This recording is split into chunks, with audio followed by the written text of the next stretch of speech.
Hey everyone, and welcome to this tutorial on functions in C#. I have Visual Studio pulled up here with the boilerplate code ready, and we've already done one video on void functions in C#. This video will be on functions with return types in C#. And so previously we kind of talked about how functions were similar to variables in some ways, but different from variables in other ways. And just like a variable can store a value to be used later, a function can store instructions to be used later. So in this tutorial, we're going to go over how to use the return type of a function and go a little bit more in depth into how parameters are turned into variables inside of a function body and used inside of the function body. So let's start out by sort of defining a problem that we'd like to solve. And so what I'd like to do is I would like to find the square footage of my office here that I'm sitting in. So, and we're obviously going to be using a function to solve this question. So the math behind square footage, and we'll call this square footage math here, is the length of the room times the width of the room, and that equals the square footage. So it's pretty simple, but it's still a useful thing to know. Let's write a program that solves this, and in writing that program, we'll be able to learn a little bit more about functions and their return types. So we can use this console write line, and let's start out by first just kind of greeting the user, and we can say something like, welcome to, Square Foot Finder. And then we can go through and say, enter the length of your room. And here we will do a integer. We'll create a variable to store the length of the room, and we will call this length of room, and we will set it equal to a console.readline, and that should read in the value. But let's also use we need to turn this into a integer, which we've done before. So let's use an int32 parse. So we've done all this before, right? So what this does is this reads in a user input, and then this turns it into an integer. We've kind of seen this before. So we'll store this result into this variable called length of room. And then we're going to need to create another variable called width of room. But before we do that, let's do another console write line, and we will say enter the width of your room. And we can copy this line over, and we will call this one width of room. Okay, so here we have our two variables here, length of room and width of room.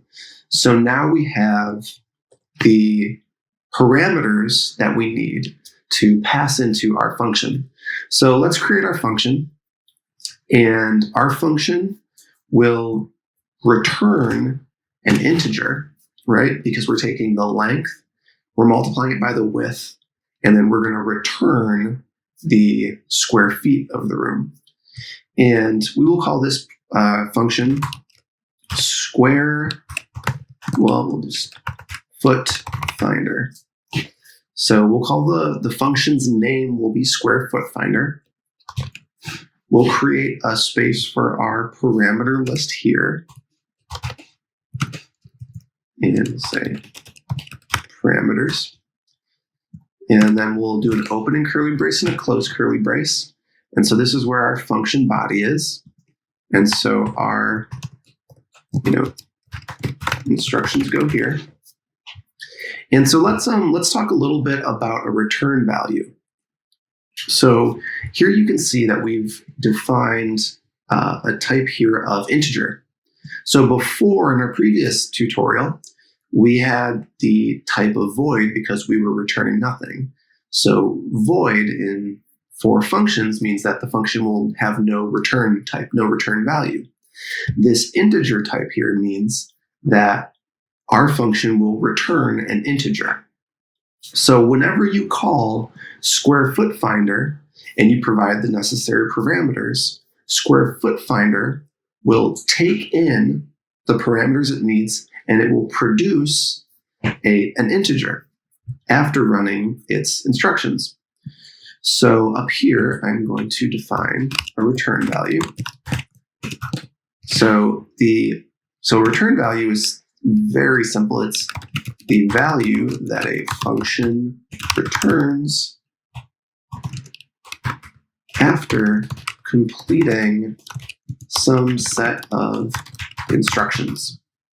So a function executes some set of instructions, completes that set of instructions, and then returns a value. So here, what we'll do is we'll pass in our parameters first. And we're going to pass in two integers, and they will be length. And so this is our first parameter. We define the type and we define the name. And then to add a second parameter, we just put a comma there. And then we put in our second parameter, and it will be width. In a function, you can list out, we could even keep going. We could do another one, or we could do a string called name, and we could just keep going if we wanted to. You can just add as many parameters as you need. But for this function, we're just going to use two. We're going to use length and width. So now that we have our length and width, we'll put in the rest of our instructions. Inside of our function, let's create another integer called square feet. And we're going to set that equal to, you guessed it, length times width. Cool. So now we have the square foot, which is the return value of square foot finder. This will be the square feet in our room. So now to have this function return the value square feet, all we have to do is type in return square feet, semicolon. It's as easy as that. So now we have our function ready to go. So let's call our function now. So here we can do that by just calling it by its name. Square foot finder. And let's pass in our length of room and pass in our width of room. And you can see that we have called square foot finder. There are no errors here. However, we are currently doing nothing with the return type. So in the same way that when we call console readline and then we turn it into an integer, in the same way that this produces a value, this is also a function that we're calling. So square foot finder also produces a value. So in the same way that we store this value in a variable, we need to store this value in a variable. And since square foot finder produces or returns an integer, we need to create a variable that can store an integer. So we'll create a variable called square feet, and we'll set it equal to square foot finder. Now, the variable that you use to receive the return value of a function does not need to be named the same as any variable in here. The naming conventions don't need to be the same at all. They can be totally different. It does not matter. Okay, so now we've called our function square foot finder. We've taken the value and we've stored it in this variable. So now let's print that out to the user so that they can know the square footage of their room. So let's do a console.writeLine, and we'll say square feet, and set that equal to, we'll add in the square feet variable. And so this console write line should print out our square feet and then the square footage of our room. So let's run this.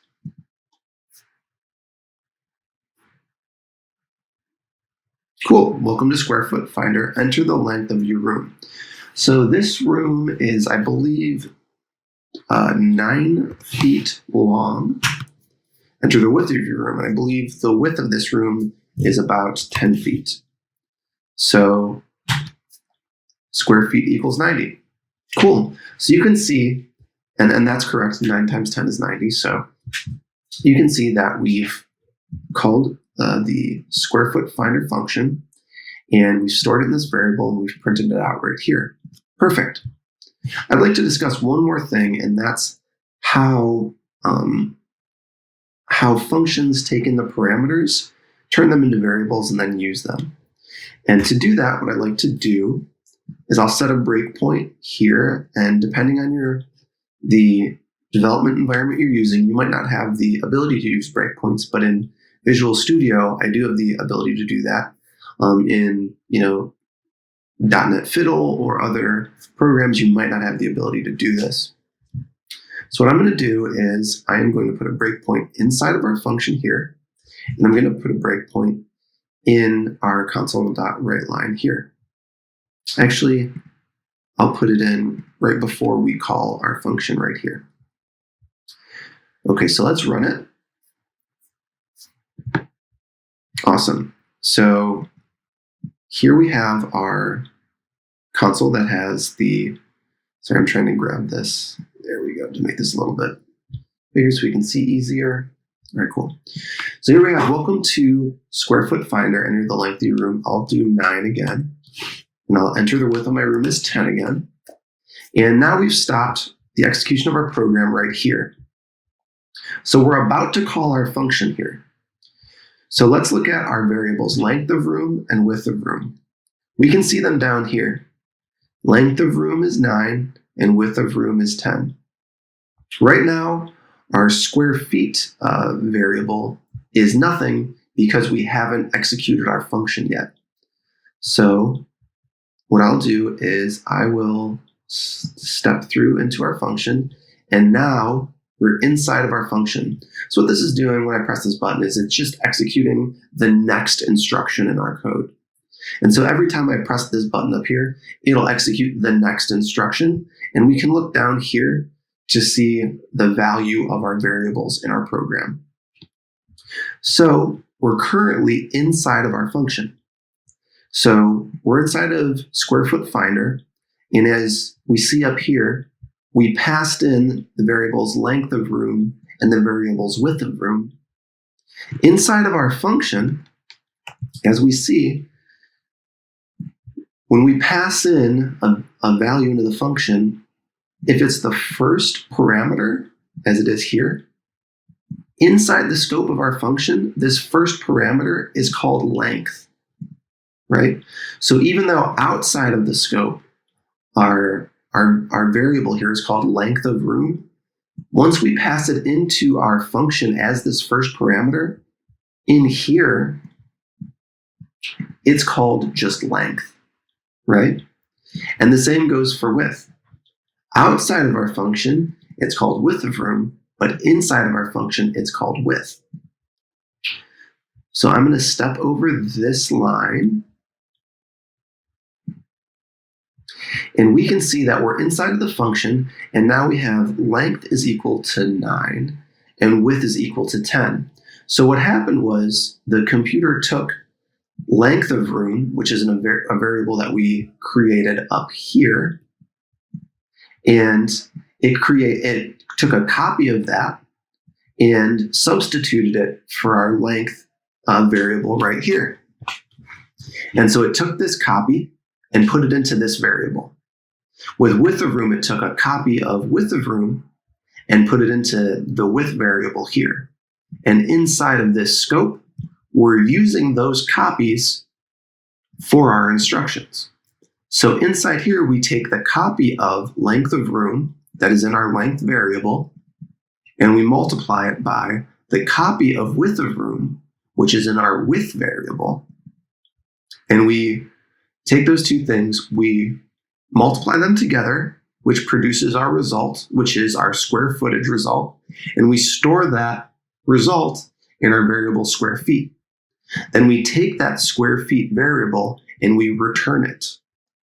So we produce that value. This function now produces that value, and it stores it into our square feet variable here. And it stores it in this variable. So let's step over. Let's step over again. Step over one more time. So now we see square feet down here in our variables window is equal to 90. I hope you guys can see that. Can't really magnify that, but it says 90 down here for square feet. So this variable now equals 90. So we'll go through to console write line and we print out square feet, semicolon, and then a space, and our square feet variable that contains the result of our function here. And then we print that out and we see in the console square feet 90. Okay, awesome. So you can see, I'm going to take these breakpoints away. So now you can see here how we created these two variables, length of room and width of room. But when we pass them into the function, inside of the function, the computer takes a copy of each of these variables and stores it into these variables that only exist inside of this function. But what's good is that inside of this function, we can do other things to those variables, and it does not affect these variables outside of the function. So those are two separate sets of variables. There's the set that's inside of the function, and then there's the set that's outside of the function. And those two, when the set that's outside is copied, those two variables don't reflect changes in each other after the function executes. Okay, so this is sort of your basic introduction to return values in a function and how parameters are used inside of the function, how they're copied in and used inside of a function. In some languages, the variables are not copied. They're passed by what's called pass by reference. And so that basically means if you make any changes to that variable inside the function, that change is reflected outside the scope of that function. But for our purposes, these parameters are passed by value. And that means that they're copied in so that when you make a change inside the scope of the function, that change is not reflected outside the scope of that function. Okay, so I know that might be a lot to take in, but this has been your tutorial on, or your second tutorial on functions in C#.